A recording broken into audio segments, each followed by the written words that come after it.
Hola chicos, ¿qué tal? Buenos días. Siguiendo con la clase anterior, ahora nos vemos a estudiar lo que es la farmacocinética. ¿Ya? Eh, para empezar, la farmacocinética, como es una área de la farmacología, se considera una ciencia. Entonces, ¿qué va a estudiar eso? Va a estudiar todo el recorrido y las modificaciones que experimentan los medicamentos. O sea, va a estudiar lo que el organismo le hace al medicamento. ¿Sí? Pero hay que tener en cuenta que desde su administración los fármacos pasan por los siguientes procesos farmacocinéticos que en conjunto también lo vamos a llamar el proceso LADME. Ese proceso LADME está dividido en 5 etapas, ¿no? Como vamos al gráfico, la mayoría de medicamentos empiezan por la absorción, ¿no? Con la liberación, pero ya vamos siempre a considerar la liberación, ¿sí? Como primer proceso, la luego tenemos la absorción, distribución, metabolismo, también llamado biotransformación, y por último, excreción o eliminación. Algunos libros lo consideran así. Bueno, lo mismo. ¿No? Entonces vamos a empezar con el proceso de liberación. Pero antes de que el medicamento llegue a liberarse, ese medicamento necesita estar en una forma farmacéutica. ¿Sí? Esta forma farmacéutica va a permitir para que pase el proceso de liberación o no. Pero si el medicamento pasa por el proceso de liberación, también va a estar condicionado a 3 factores. ¿Sí? Ojo, pero antes de eso, para que ustedes conozcan la forma farmacéutica, cómo está clasificado, vamos a hacer un pequeño resumen de la clasificación, ¿no? Como vemos ahí, tenemos las formas farmacéuticas sólidas, las formas farmacéuticas semisólidas, las formas farmacéuticas líquidas y por último tenemos las formas farmacéuticas gaseosas, ¿no? En las formas farmacéuticas sólidas tenemos esas presentaciones como los polvos, los gránulos, las cápsulas que pueden ser duras o blandas, las tabletas, los comprimidos, supositorios, óvulos. En caso de las formas farmacéuticas semisólidas tenemos las pomadas, pastas, cremas, jaleas, emplastos. Ya no se utilizan mucho los emplastos, pero siguen viniendo para lo que es en el área de cosmética. Luego tenemos las formas farmacéuticas líquidas, ¿no? Que están los inyectables, las ampollas que nosotros llamamos, jarabes, emulsiones, suspensiones y colirios. Luego tenemos las formas farmacéuticas gaseosas, que tenemos en las inhalaciones o en forma de aerosoles, pero acá hay que tener claro en el caso de los aerosoles porque la mayoría vienen en forma este, de suspensiones, ¿no? Pero en algunos casos sí vienen como aerosoles, como gases, ¿ya? Esta es la clasificación de las formas farmacéuticas, ¿no? Solamente para tener claro, ¿ya? Entonces, sigamos con las formas farmacéuticas para que esta, ¿no? También pueda llegar al lugar de absorción, necesita liberarse, y en la cual la liberación se define como un proceso mediante el cual, en principio, tengo que quedar libre para ser absorbido, ¿no? Bueno, esto se realiza en el sitio de administración. Si nosotros lo administramos por vía oral, siempre va a ser por el tejido gastrointestinal, ya que es la vía de administración más usada, ¿no? Ahora, dependiendo de la forma farmacéutica, ¿ya? Tenemos un proceso, pasa, ¿no? A veces tres etapas en el proceso de liberación, ¿ya? Para que llegue al lugar de absorción, como vemos ahí, ¿no? Para que llegue al lugar de absorción necesita el proceso de liberación, en la cual tenemos 3 etapas: la desintegración, la desagregación y la disolución. No todos los fármacos pasan, ¿no?, por las 3 etapas, ¿sí? Pero vamos a ver, ¿no?, que la desintegración, su nombre lo dice, ¿no?, se va a desintegrar en pequeñas partes, ¿sí?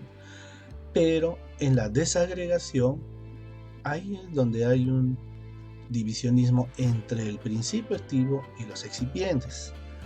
Una vez que el principio activo ya esté libre, recién pasa a la disolución para poder, ¿no?, absorberse, ¿no?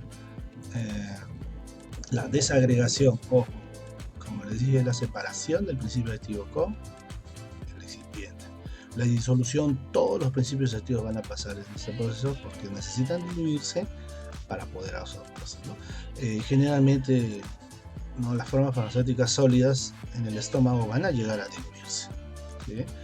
Y por lo tanto ya pasan a la absorción, ¿ya?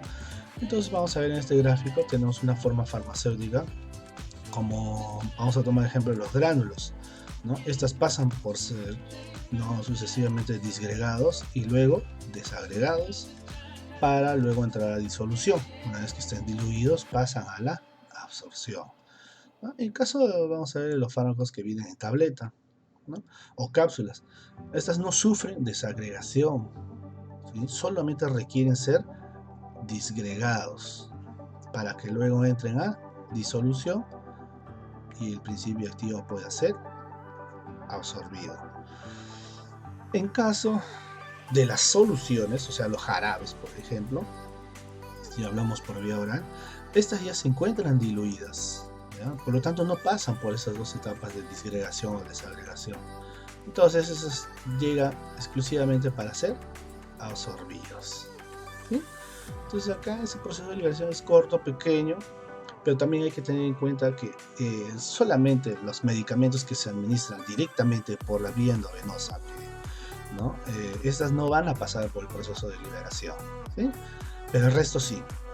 En el caso de la vía tópica también, estas van a actuar en forma local, ¿ya? En algunos casos sí necesitan liberarse, otras ya vienen liberadas para que entren en su acción. Como vemos en el gráfico, ahí tenemos los tres procesos, ¿ya? Ahora, luego de que pasa por, ¿no?, el proceso de liberación, llega al lugar de absorción, ¿no? Esas de ahí, ojo, para que pueda llegar, ¿no?, a la circulación sanguínea necesita absorberse, o sea, llegar al sitio de, ¿no?, absorción, para que estas de ahí se encarguen en trasladar al medicamento hacia la circulación sanguínea, ¿no? ¿Qué es lo que se necesita? Simplemente el proceso de absorción, ¿ya? Entonces, ¿qué es el proceso de absorción? Se define como el pasaje, ¿sí?, del sitio de administración hacia el interior del organismo, ¿no?, usualmente hacia la circulación sanguínea. Pero este proceso, ¿sí?, es muy importante porque tiene dos procesos en la cual van a ser, ¿no?, absorbidos. Uno, por el proceso o transporte pasivo, y el último, el transporte especializado. Pero para que pueda, ¿no?, ocurrir esos transportes, tienen que pasar por membranas, por capas que se encuentran en el cuerpo. Desde que, por ejemplo, desde que se administra por vía oral, tienen que pasar, ¿sí?, por el pH gástrico, tienen que pasar por las enzimas digestivas que las pueden destruir. Tiene bastantes barreras el medicamento, pero por algo existen los excipientes que les van a ayudar a pasar o a cumplir el objetivo del principio activo, a llegar a la circulación y por ende su efecto en el órgano diana, ¿no? Entonces, como vemos, el transporte pasivo se caracteriza porque no gasta energía. En cambio, en el transporte especializado sí se necesita energía, ¿no? Estas dos claras diferencias que existen, ¿ya? Ahora, vamos a ver.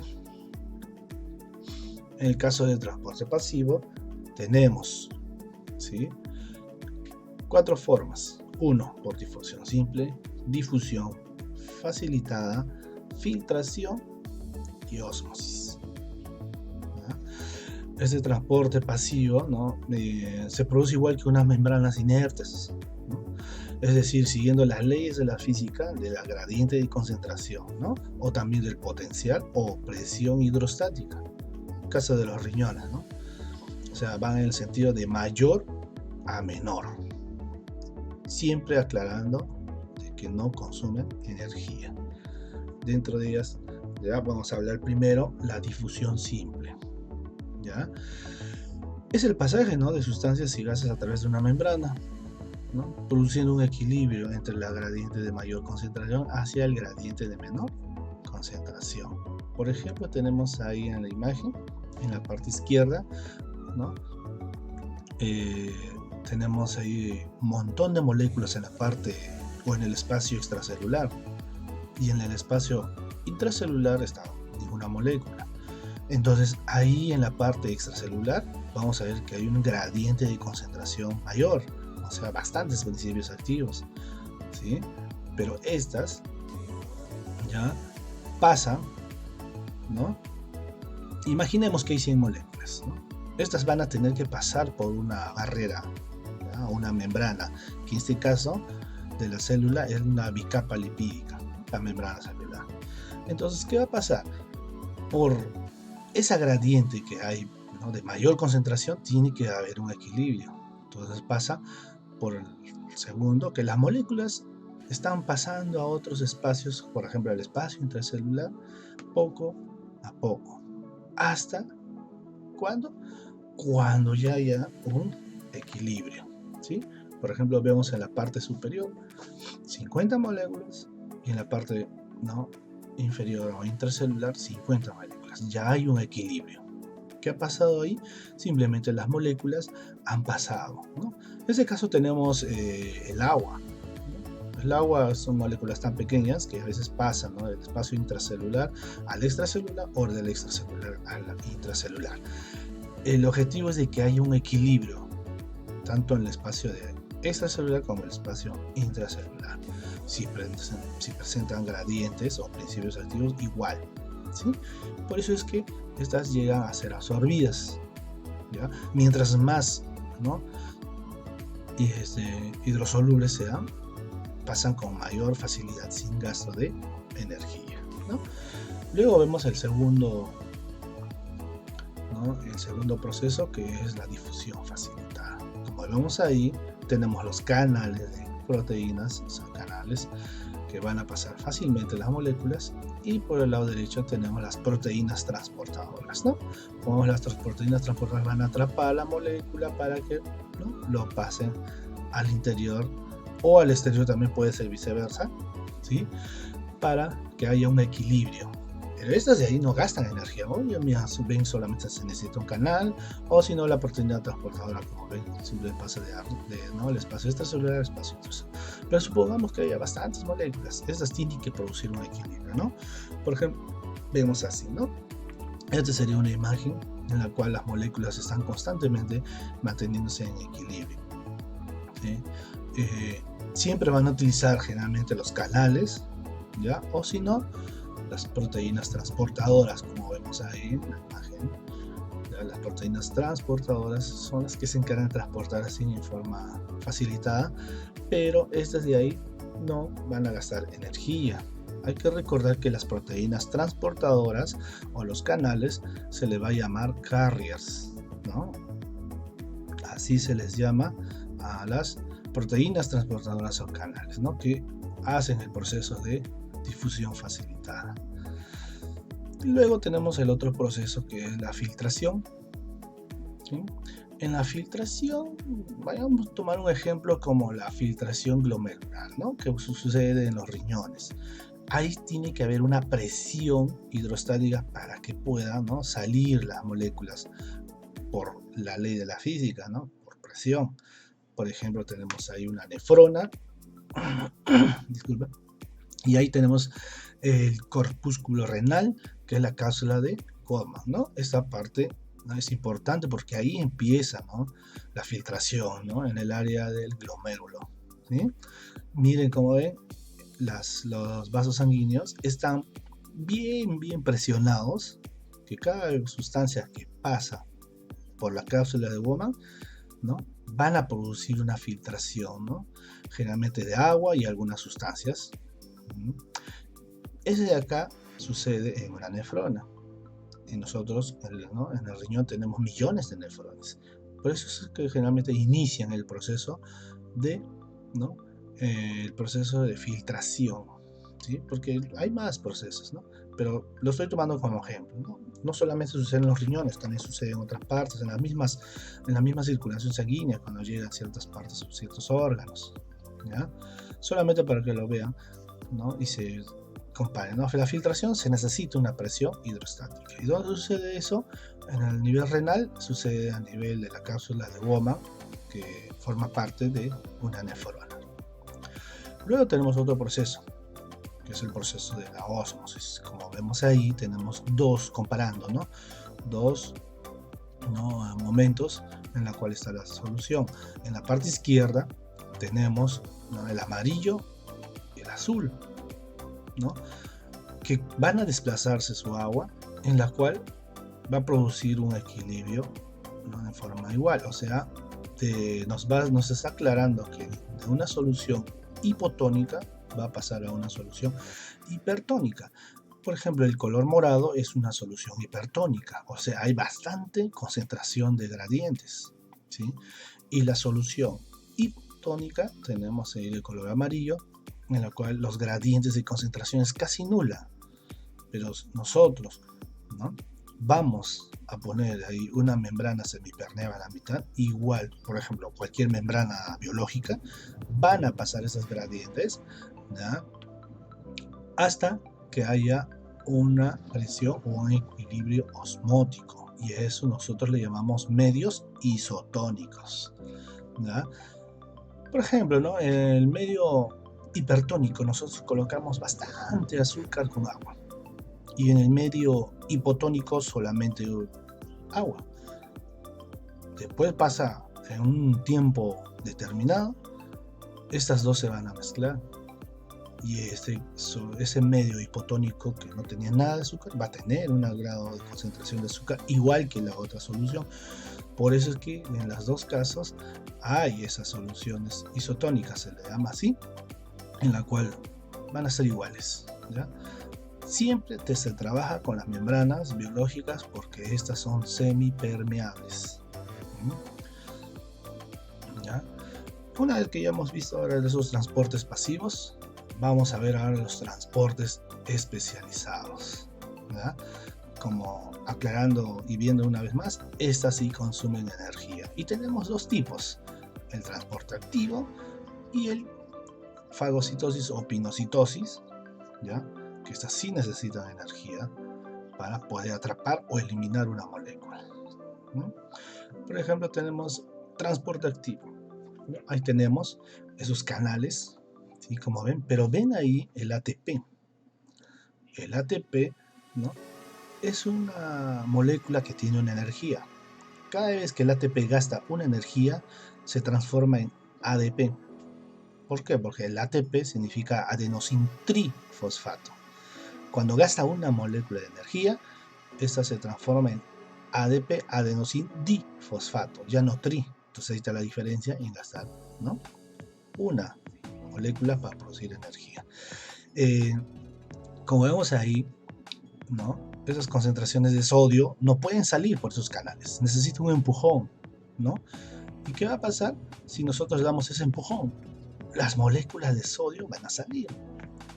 Pero ojo, cuando hay salida de moléculas de sodio, tiene que haber la entrada de otra molécula, que es la de potasio. Eso sucede generalmente en el sistema nervioso, ¿ya? Y como el sodio va a entrar, no, disculpen, el potasio va a entrar, va a producirse el equilibrio, ¿no? Pero acá, para eliminar el sodio a la parte extracelular, ha necesitado que el ATP gaste un poco de energía, una molécula de energía, ¿no?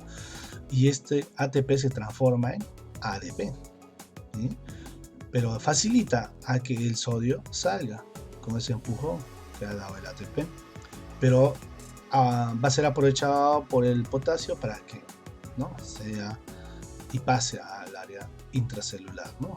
Como les dije, esto sucede generalmente en el sistema nervioso y también a nivel muscular de las células cardíacas, ¿ya? Eso lo vamos a ver después. Todavía es muy pronto darles ejemplos y explicarles esa parte, ¿no? Luego vemos la pinocitosis ¿Ya? Bueno, antes de entrar a la pinocitosis, tenemos la última parte más. El ADP, ¿no? Como va a eliminar una molécula de fosfato, ahí tenemos molécula de fosfato. Esa molécula de fosfato puede volver a captarse con otro ADP, unirse y puede producir otra vez este proceso, ¿sí? Pero para eso necesita una reacción química, ¿ya? Y eso es mediada por los núcleos de cada célula. ¿Ya? Bueno, ahora pasamos a la pinocitosis y la fagocitosis. Como vemos ahí, empezamos, ¿no?, en el área de medio sanguíneo y tenemos, ¿no?, una molécula que está afuera. Para que entre a un tejido, se acaban a producir la endocitosis, ¿sí?, que esta molécula, como vemos acá, y como vamos a producir una endocitosis, la molécula pasa a ser englobado en una vesícula. En esta vesícula le vamos a llamar transitosis, que va a transportar, ¿no?, a esta molécula, para luego ser eliminado o soltado en el medio tisular, en tejidos. Cuando lo elimina, eso le llamamos exocitosis, ¿ya? Endocitosis, ¿no?, atrapar la molécula; exocitosis, eliminar la molécula, ¿no? Pero ¿en qué se diferencia la pinocitosis o fagocitosis? Pinocitosis atrapa moléculas que tienen agua, ¿sí? Fagocitosis atrapa moléculas sólidas que no tienen agua, ¿ya? Generalmente estas se emplean para proteínas y moléculas grandes, ¿no?, que tienen un determinado peso, ¿no? O pesan, ¿no?, en mayor grado, ¿ya? Pero en esta absorción, la velocidad y el grado, ojo, está determinado por varios factores, ¿sí? Y estos factores son las condicionantes para poder absorberse. Tenemos características del fármaco y, por último, características de la superficie absorbente, ¿ya? Disculpen ahí, error de tipeo. Absorbente se esconde labial, ¿ya? Características del fármaco, ¿no? Tenemos 5, ¿no?, que detallar. Primero, la presentación, ¿no?, de cada fármaco, o la forma de presentación, ¿no? Ciertas características, ¿no?, organolépticas, por ejemplo, de los excipientes pueden alterar el proceso de absorción, ¿ya? Por ejemplo, las soluciones y los elixires se absorben más rápido. En cambio, las pastillas o cápsulas se demoran un poco más, porque necesitan pasar por el proceso de liberación. En cambio, los elixires, soluciones, de frente le entran a solución, ya están en soluciones y de frente pasan a, ¿no?, a absorberse, ¿no? Bueno, hay que aclarar también que existen preparados de depósito, generalmente, ¿no?, las tabletas, en lo cual el fármaco es liberado lentamente y retarda su absorción, pero permite niveles de concentraciones constantes, ¿no? Eso lo habíamos visto anteriormente, ¿ya? Luego tenemos otra característica, es el tamaño de la partícula, ¿sí? Mientras más pequeño sea la partícula, la absorción va a ser mayor, o la difusión facilitada, ¿no?, va a ser mejor, ¿no? Por eso es importante el tamaño de la partícula o tamaño molecular, ¿no?, que es una característica del fármaco. Luego tenemos el gradiente de concentración. El gradiente de concentración es los fármacos cuando difunden siguiendo las, ¿no?, gradientes de concentración, o sea, que pasan de mayor concentración a menor concentración, ¿no? Esto es importante porque van a tener que atravesar las barreras, ¿sí?, biológicas, para tener ese equilibrio, ¿ya? Pero mientras mayor gradiente de concentración, mayor absorción hay, ¿no? Luego tenemos la liposolubilidad. La molécula, mientras más liposoluble es, ¿sí?, mayor grado será su absorción, ¿sí? Y por último tenemos el grado de ionización, ¿sí? Hay que detallar dos cosas importantes acá. que una molécula tiene fracción ionizable y también tiene una fracción no ionizable. La fracción ionizable podemos detallar características hidrosolubles, ¿sí? En caso de las fracciones no ionizables, tienen características liposolubles. ¿Cuál es la diferencia? Que las liposolubles difunden con mayor rapidez y es mucho mejor. En cambio, la fracción ionizable, que es hidrosoluble, ¿no? El paso de estas moléculas es un poco difícil, ¿ya? El agua es hidrosoluble, pero dirán, ¿por qué el agua no cumple esta regla?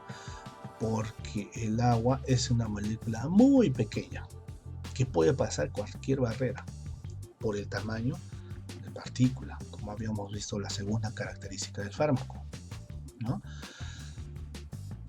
Luego tenemos la siguiente característica, que es la característica de la superficie absorbente, ¿no? La característica de acá tenemos 3 puntos importantes. El área de absorción, ¿sí? En dónde se va a absorber, por ejemplo, en el tejido gastrointestinal se va a absorber a una velocidad no tan rápida, un poco lenta, pero por ejemplo por vía alveolar o pulmonar, respiratorio, la absorción va a ser mayor.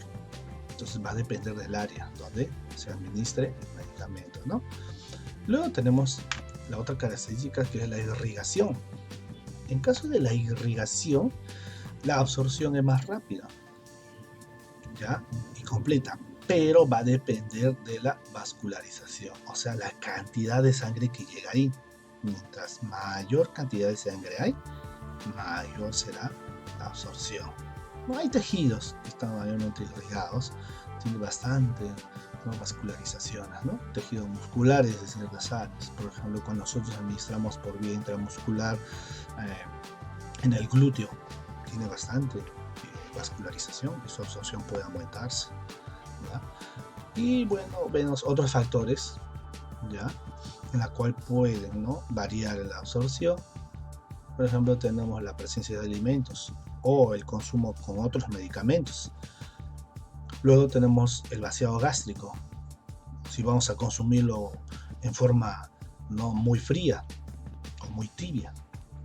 Ojo, la diarrea, como es una patología, también condiciona, ¿no?, la absorción, y hay que tenerlo en cuenta, ¿ya?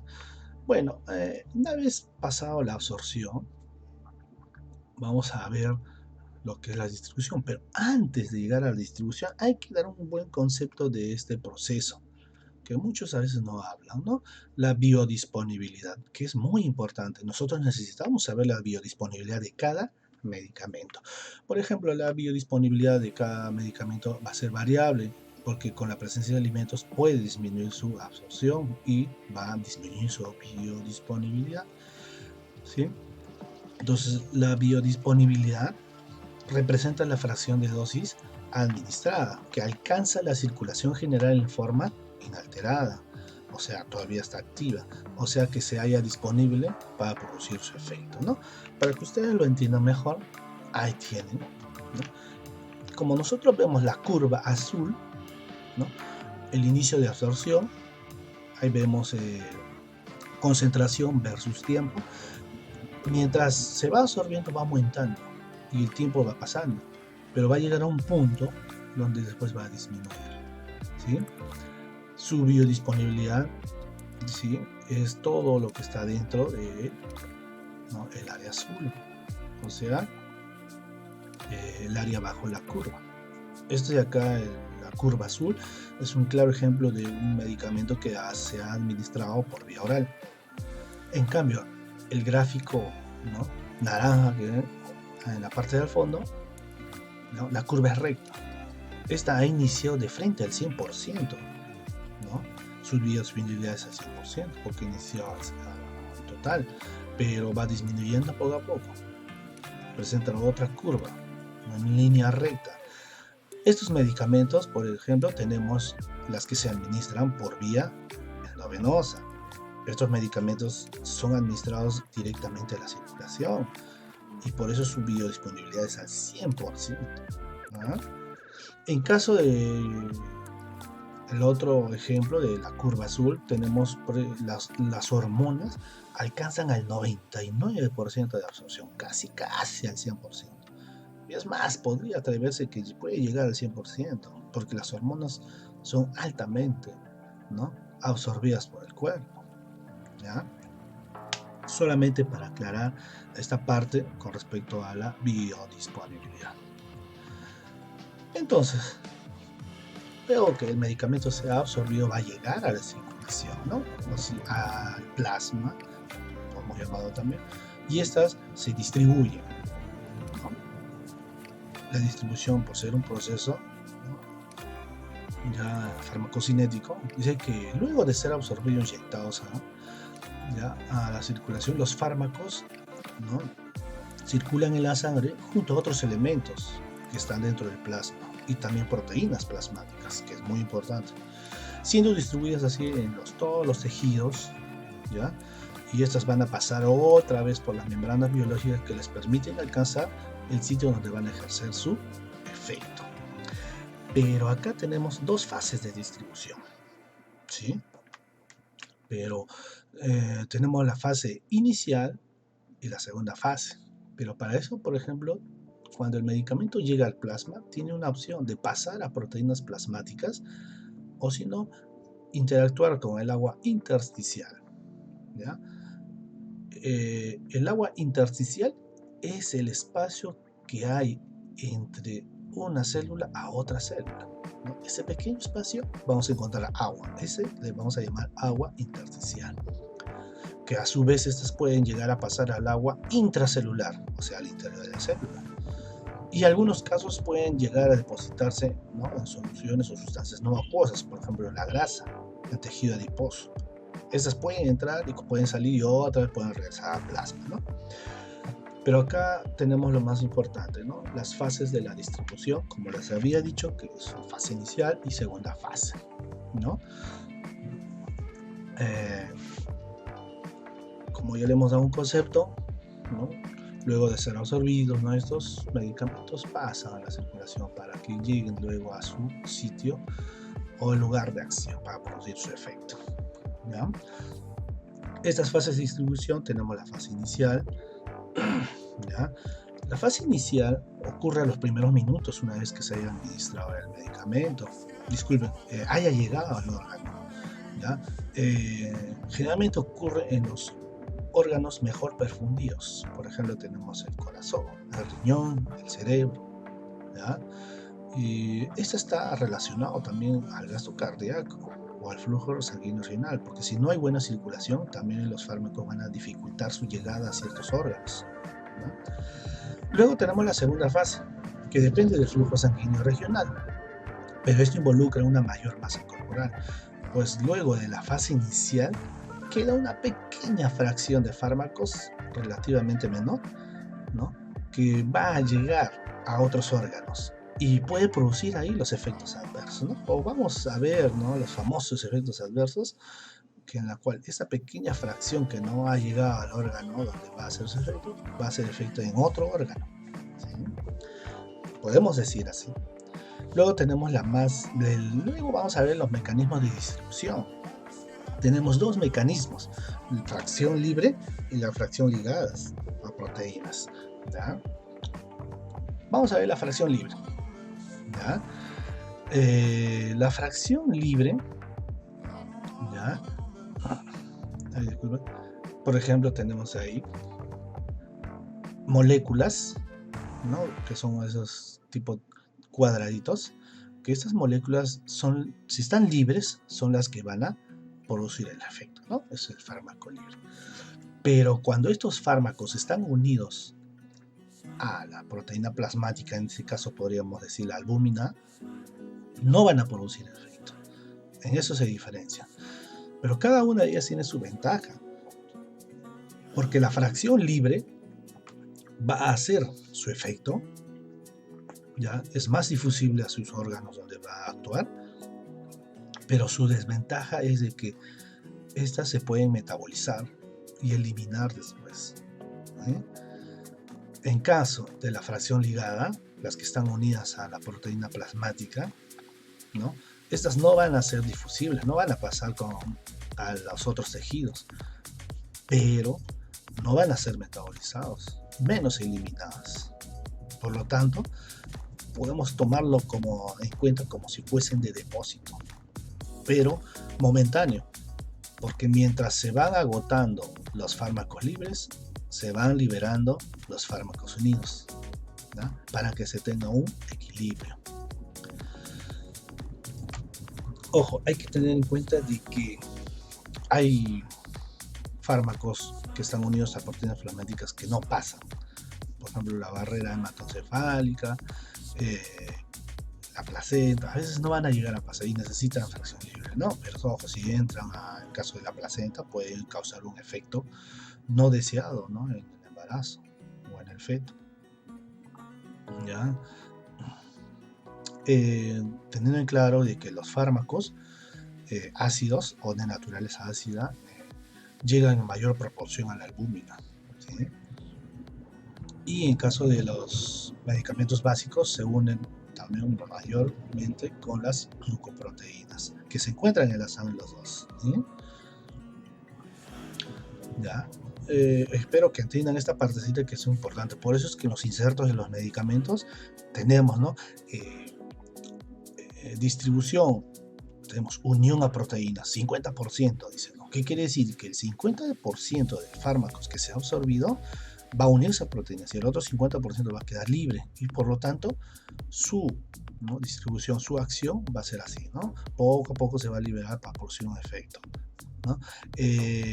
También está involucrado el tiempo de vida media, que lo vamos a ver después, ¿ya? Ahora, vamos a ver otra vez en este caso de distribución, los factores que modifican la distribución, ¿ya? Factores que modifican la distribución. Ahí tenemos las propiedades físico-químicas del fármaco. Como le habías dicho, si son hidrosolubles o liposolubles, ¿no? Que las liposolubles se absorben mejor, se pueden distribuir también mejor. Las hidrosolubles, si se llegan a absorberse, pueden eliminarse más rápido, ¿no? Los tenemos en forma ionizada y no ionizada, ¿no? Y también los de bajo peso molecular también incluye. Los de bajo peso molecular son un poco más fáciles también de eliminar. Son propiedades que tiene cada fármaco. El gasto cardíaco, ya, es la segunda, disculpen, ahí no lo he colocado, en vez de fracción ligada, es gasto cardíaco, en la cual si hay mayor gasto cardíaco, mayor será la circulación y más rápido será para el fármaco libre en actuar. Pero si el gasto cardíaco es menor, no va a haber, ¿no?, mayor perfusión hacia los órganos, por lo tanto va a dificultar, ¿ya?, su acción. No es que no va a dejar de actuar, sino va a ser más lento. Luego tenemos la permeabilidad capilar. Dependiendo, ¿no?, de esa permeabilidad, vamos a dar, ¿no?, de que el medicamento o el fármaco pueda pasar, ¿no?, a los tejidos. A veces se engrosan, por ejemplo, en las personas o pacientes que tienen hipertensión arterial. El contenido lipídico del tejido, ¿no? Como habíamos dicho, que los fármacos muy liposolubles se acumulan a veces o quedan atrapados en el tejido, ¿no?, graso. Y hay que tener en cuenta, un claro ejemplo, la amiodarona, que puede quedarse atrapada en el tejido adiposo y después hasta 3 meses todavía puede ejercer su acción porque estas la liberan poco a poco, ¿no? Y el último tenemos el grado de unión a proteínas plasmáticas. Ya como le habías dicho, que eso va a depender de la naturaleza química que tenga, ¿no?, el medicamento, ¿ya?, o el fármaco a unirse a estas proteínas. Ya sabemos que unidas tiene una ventaja de que no van a ser metabolizadas, eliminadas, pero no tienen acción, ¿no?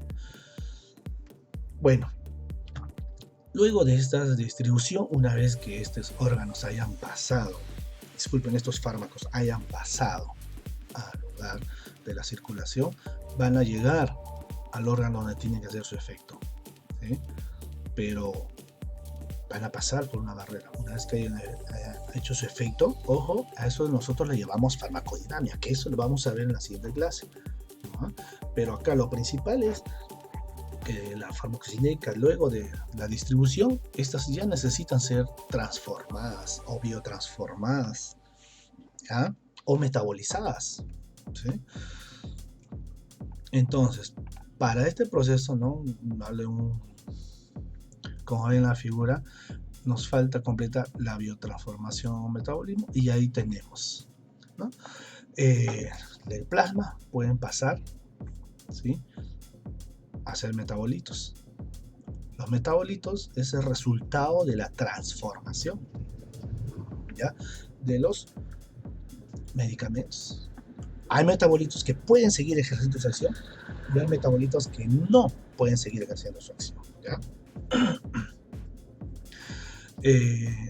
Hay medicamentos que pueden ser pasados por la bilis y pueden ser resorbidos. Esto les vamos a llamar, ¿no?, efecto del primer paso o circulación enterohepática, que eso lo vamos a estudiar después también, ¿ya? La biotransformación, ya ahí tenemos la circulación enterohepática, puede eliminarse por la bilis y ser absorbido, y otras puede llegar al plasma y así, pasando una circulación, ¿no? Como vemos acá, ¿no? Circulación enterohepática, ¿no? Pero también esta puede pasar el efecto del primer paso, ¿no? Cuando una vez que se hayan absorbido, pueden metabolizarse por las enzimas que están en el estómago y pueden llegar al plasma. Y del plasma pueden pasar estas dos rutas, bien eliminarse, ¿no?, o transformarse en metabolitos, o otra vez pasar a la circulación hepática, o otra vez llegar al efecto del primer paso. Y hay que tener en cuenta, ¿sí?, ya, dependiendo de cada medicamento que tiene su propia característica, ¿ya? Entonces, la biotransformación comprende el conjunto de modificaciones químicas que experimenta el fármaco dentro del organismo, ¿ya?, antes de ser excretado o eliminado, ¿sí? El mecanismo de biotransformación, que acá vamos a ver, muy importante, tiene dos tipos de reacciones: la reacción no sintética o fase 1, o también llamado de la de funcionalización, y luego las reacciones sintéticas fase 2 o las de biosíntesis, ¿ya? En caso de las reacciones no sintéticas o fase 1, ¿ya?, estos procesos utilizan ciertas reacciones químicas. ¿Cuáles son? Por ejemplo, la oxidación, reducción e hidrólisis, que son tres reacciones importantes en la fase 1, ¿ya? ¿Qué van a hacer estas reacciones? Van a unir grupos funcionales, ¿sí?, como el hidroxilo, nitrilo, sulfidrilo, un ejemplo, ¿sí?, para que estos fármacos puedan transformarse en metabolitos, ¿ya? En caso de la reacción sintética o la de biosíntesis, o llamada fase 2, la única reacción que va a tener, ¿ya?, esta es la conjugación. Esta reacción de conjugación va a acoplar compuestos endógenos al fármaco, por ejemplo, el ácido glucurónico, el sulfato, el acetato o un aminoácido, ¿ya?, que habitualmente siempre conducen a la inactivación del fármaco, ¿sí? Por ejemplo, acá vamos a tener un gráfico de fase 1, fase 2, tenemos la absorción, metabolismo, eliminación, ¿no? En caso de fase 1 del fármaco, ¿no?, se metaboliza, pero con una actividad modificada. Puede aumentar o puede disminuir el efecto. Y si sigue así, pasa por la fase 2 para luego ser eliminada. En caso de que el metabolismo del fármaco sea inactivo, igual va a pasar por la fase 2 conjugado para que pueda eliminarse con facilidad y luego a la eliminación. Algo importante acá, la fase 2, ¿no?, el de conjugación, esta reacción es importante porque va a hacer que los fármacos sean más hidrosolubles, ¿ya? Al ser más hidrosolubles, aumenta la ventaja de ser, ¿no?, eliminados con facilidad, ¿ya? Pero si el fármaco se absorbe, no pasa por la fase 1 en algunos casos, pasa de frente por la fase 2 conjugado y luego a ser eliminado.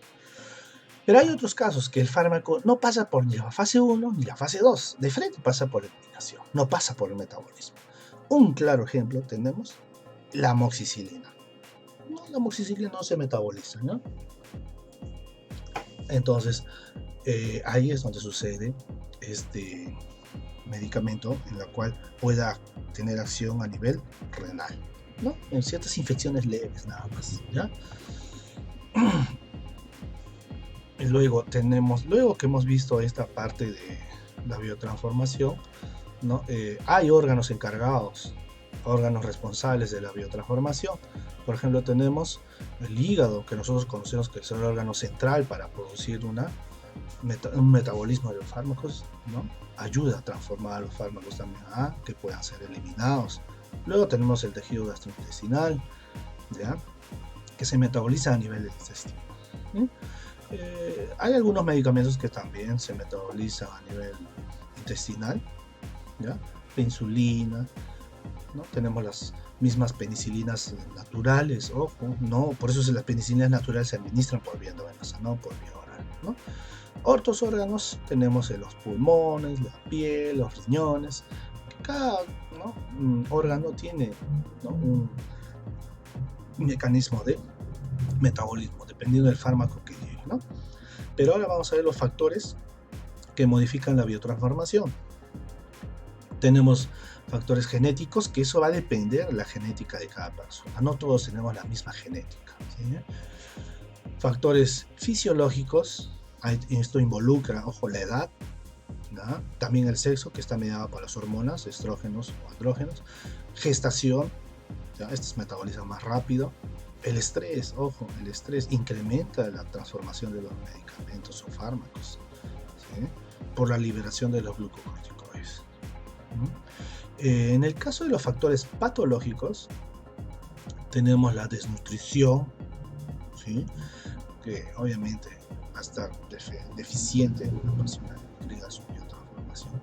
Otro factor patológico, la insuficiencia hepática y la insuficiencia renal, ¿no? Estos dos órganos encargados de metabolizar también cierta cantidad de medicamentos no van a estar, ¿no? bien en el caso de estas insuficiencias, por lo tanto pueden aumentar el efecto o el tiempo de vida de cada medicamento. Luego tenemos los factores farmacológicos, que va a depender de la vía de administración, porque si lo administramos por vía endovenosa, obviamente vamos a encontrar el 100% de los medicamentos, y estas de ahí no pasan por el metabolismo del primer paso. En caso de los de las vía oral, sí. Otro factor farmacológico, tenemos la dosis, ¿no? Otro, la gradiente del pH, en qué forma vamos a encontrarlo, en ácido o en base. Por ejemplo, hay medicamentos que lo administramos con alimentos, otros con estómago vacío, ¿no? Hay que tener en cuenta. Eso lo vamos a ver después de cada medicamento, ¿no? Otro factor farmacológico, los inductores enzimáticos. Hay medicamentos que inducen a la producirse mayor cantidad de enzimas, ¿no? Y por último factor farmacológico tenemos las interacciones, ¿no? que hay entre los fármacos. Un fármaco puede aumentar su metabolismo, como también disminuir su metabolismo o biotransformación, ¿ya? Y por último tenemos la excreción. La excreción es un proceso mediante el cual el fármaco y sus metabolitos lo expulsan desde la circulación hacia el interior del cuerpo. ¿Pero en dónde? Mediante emuntorios orgánicos. Por ejemplo, tenemos la orina, las heces, el sudor, lágrimas, saliva, la leche. Ojo, no solamente en la orina, en las heces se eliminan, ¿no? Hay que tener en cuenta, ¿ya? Excreción. Ahí tenemos, para completar toda la fase del ADME, ¿no? Puede ser en la orina, en las heces, y puede ser en otras emuntorios orgánicos, ¿sí? La vía de excreción, ¿ya? Tenemos como primer órgano responsable o encargado el riñón. A esto le llamamos excreción renal. Esa excreción renal tiene 3 fases: filtración glomerular, secreción tubular y reabsorción tubular, ¿no? Eso lo vamos a ver después cuando toquemos tema de diuréticos. Esto solamente para aclararlo, ¿no? Y luego tenemos otro tipo de excreciones que pueden ser biliares o fecales, ¿ya? Otra excreción también las pulmonares. Por ejemplo, el alcohol se elimina por vía pulmonar también. Por eso está el famoso tufo, ¿no? Luego tenemos otras vías, como ya habíamos dicho, la leche, las lágrimas, el sudor, la saliva. Así que tengan cuidado, ¿ya? Ahí estamos, el concepto que les había dicho de excreción, ¿ya? Luego, como órganos encargados, tenemos excreción renal, excreción biliar y fecal, excreción pulmonar y otras vías, ¿no? Eh, para aclarar nada más, en el caso de excreción a nivel, ¿no?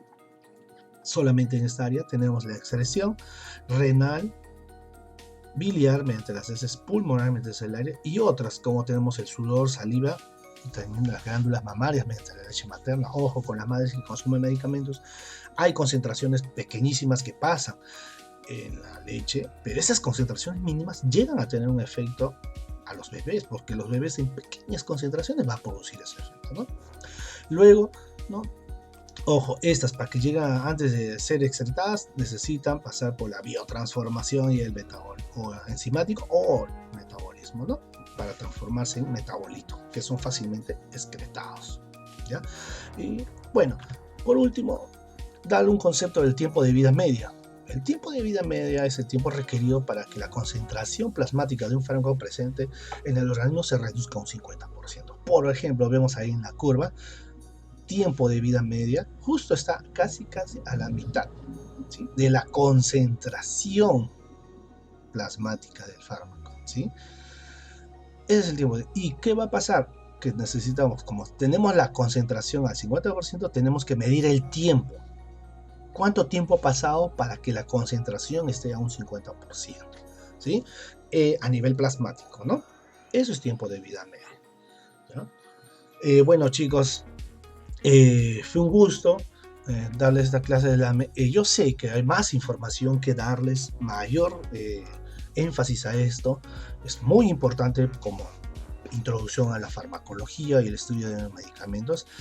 Cuando hagamos ya las clases prácticas, me gustaría que ustedes estén dispuestos a preguntar, ¿ya? Lo necesario con respecto al proceso LADME, ¿ya? Ya lo vamos a ver.